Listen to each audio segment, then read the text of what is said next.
A Swift Kick in the Ass, episode 134.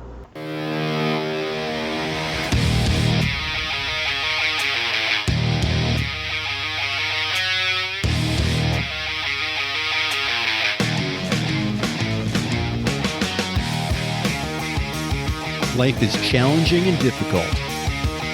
No one gets out alive. Time to suck it up, Buttercup. Get ready for a monster-sized boot, aimed to help you get traction on personal change and get living.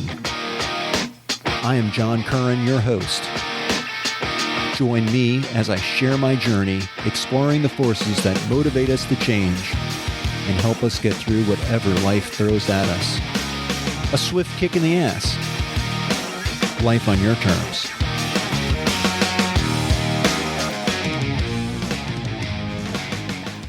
Welcome to another episode of A Swift Kick in the Ass. This is your host, John Curran, and today's episode, Looking Past the BS. So, I deliberated whether or not I should just call it out for what it is. BS stands for something. If you've got kids, maybe you don't want them to listen to this episode. I am going to cuss. There's just no way I can do this without cussing. So I try to keep it at a minimum. You know, I curse with reason, and I think this is just part of it.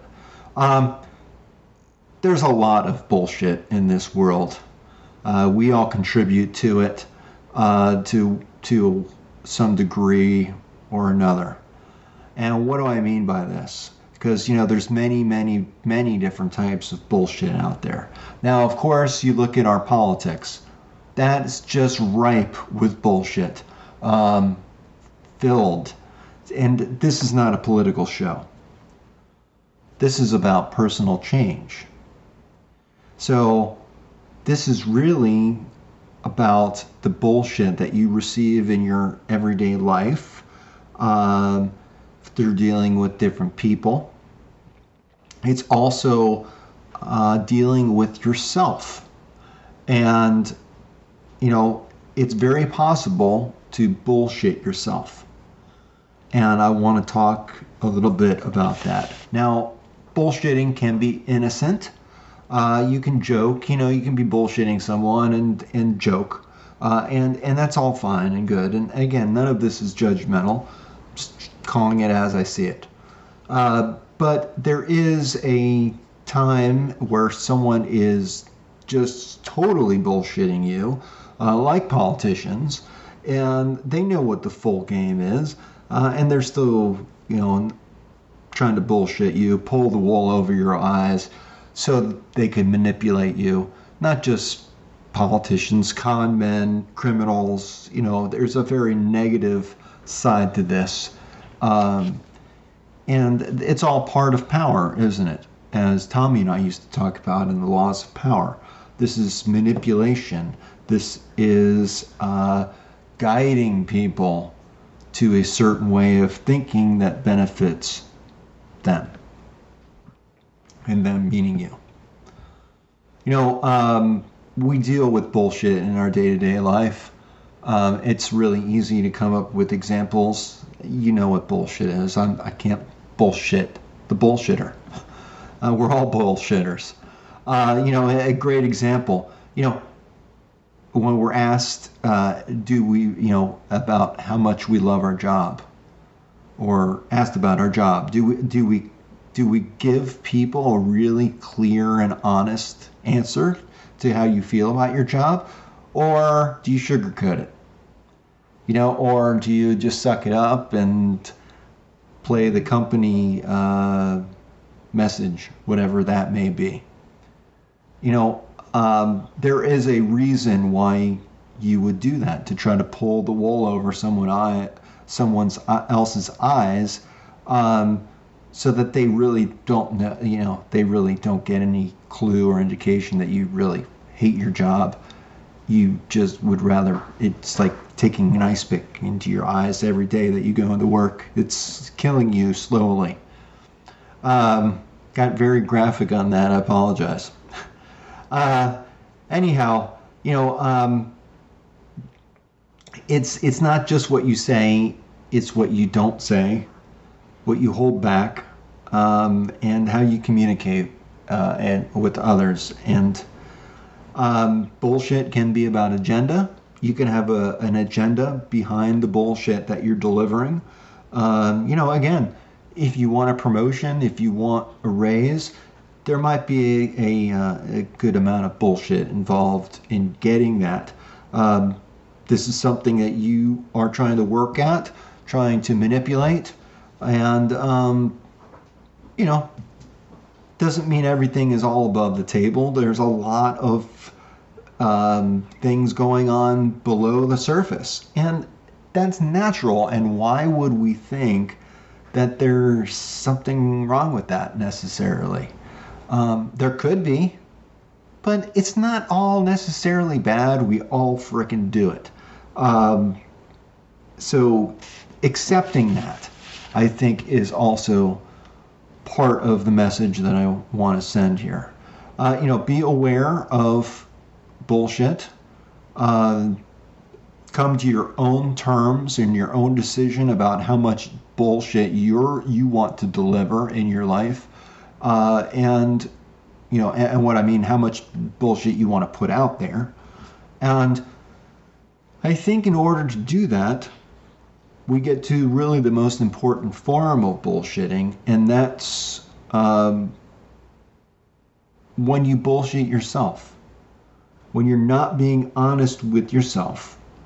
And the only way that I know of to really know for sure when you're, to be aware of that when you're bullshitting yourself is to define the bullshit.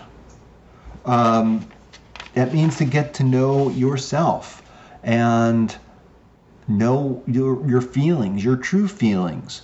Don't just take them at the surface, but really get to know yourself. Look into why you feel a certain way. And then, you'll know the truth. Now, truth does change. What we consider to be true today might be proved false tomorrow. And that is part of life, and it is part of change. We have to be willing to give up the bullshit and walk away from the bullshit and see through it. And sometimes that means that you're going to have to get through the bullshit. You're going to have to walk through it. You're going to have to live through it. You're going to have to clean it up in some cases. I don't want to get graphic here, but sometimes it seems like we just wallow in it. We get so caught up in the bullshit of our daily lives that we really lose sight of what's important to us.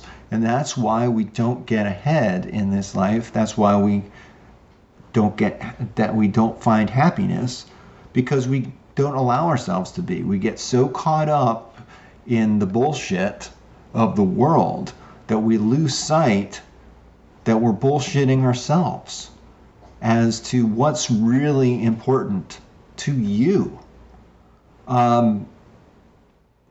We can't help the bullshit that's brought to us.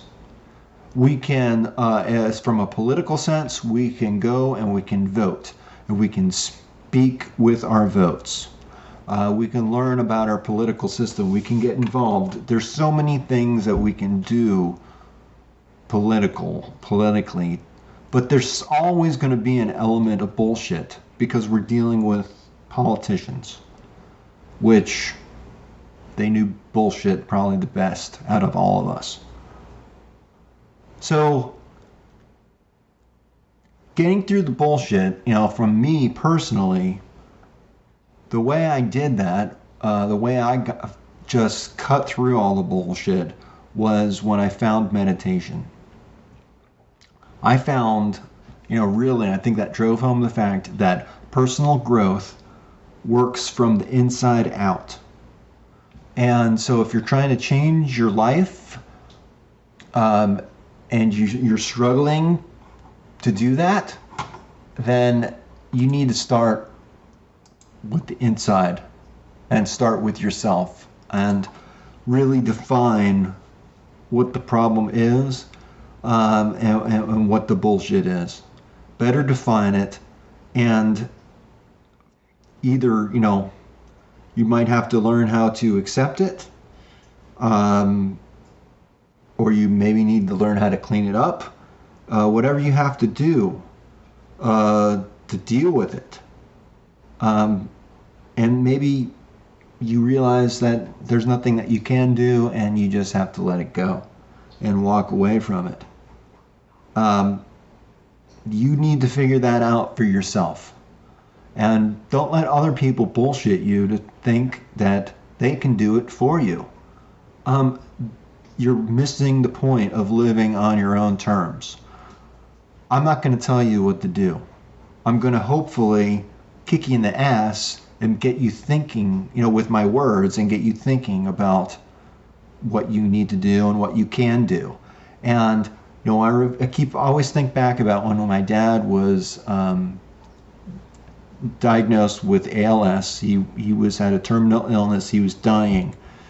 And he had a feeding tube. He had lost so much of his body weight. He was just a fraction of the man that he once was.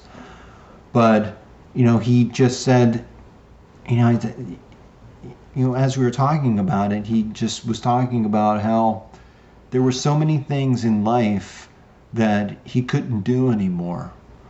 He couldn't eat anymore. And he just said, imagine all the wonderful food in this world. You could smell it. You could maybe even taste it if you put it in your mouth, but you couldn't swallow it because it could kill him. It would aspirate him. He had no control of his throat. And even just water. We take so much for granted that he had to live with. I think it was torturous.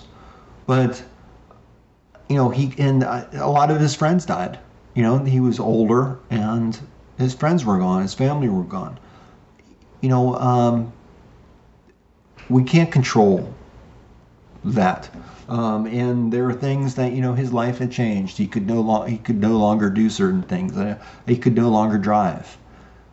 But he said time is short, and he doesn't have time to waste worrying and fretting about things that he could no longer do, or things that changed that he has no control over. Because there were plenty of things left that he could do, and he had every intent of doing them. To me, that was the kick in the ass that I needed to make me realize, man, you gotta make it happen. You have to make it real. That's what really started my personal journey, and what got me writing, and got me, Tommy and I started doing this podcast, was my dad when he got diagnosed with ALS. It makes you cut through the bullshit real fast when you have a terminal illness, and the clock is ticking, and your life is ending. It makes you look at life in a much different way. Now, if you're not directly impacted, I lost my oldest, dearest friend to brain cancer. You all know Tommy. It sucked. I miss Tommy. I was just thinking about him today, how I really missed him. But I can't change that. And life is for the living. He would want me wallowing in sadness. He would want me to keep getting the most out of life and live for him, because he's not here anymore. So, that's, it's bullshit that we make ourselves feel bad because we think that we have to. But, Tommy doesn't care. People who have passed on, they have no worldly concerns that I'm aware of. Life is for the living. And I don't mean disrespect to anyone who has passed. I have dear friends, I have family members, I have people that I love who have died. And I've had to learn how to deal with that. Life and death go hand in hand. But I'm thankful to be here, and I'm going to make the best out of my life. That is no bullshit. And telling myself that I was going to get the most out of life, and also taking this no bullshit approach, has made such a difference in the traction that I've been able to create in my own life. I'm going to be getting into more of this in this podcast. I have a lot to offer still. And I hope you enjoyed this episode. But I have a real treat, I think. I have a couple quotes that I think are pretty good. And I have to share them. So, of course, there's Mel Brooks. We all know who Mel Brooks is. And he said, that people thought he was vulgar. Or people said that he was vulgar, but that was bullshit. So I thought that was a pretty funny quote. And but here's a more serious one by Harry G. Frankfurt. I guess he wrote a book on bullshit. He says, someone who lies and someone who tells the truth are playing on opposite sides, so to speak, in the same game. Each responds to the facts as he understands them. Although the response of the one is guided by the authority of the truth, while the response on the other defies the authority and refuses to meet its demands. The bullshitter ignores these demands altogether. He does not reject the authority of the truth, as the liar does, and oppose himself to it. He pays no attention to it at all. By virtue of this, bullshit is a greater enemy of the truth than lies are. Think about that. Until next time, I'm John Curran. This is a swift kick in the ass.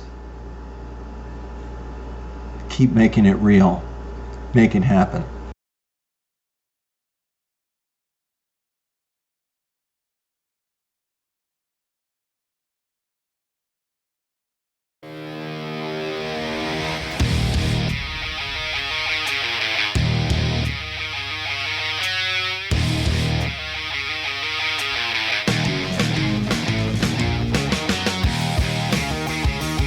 Life is challenging and difficult.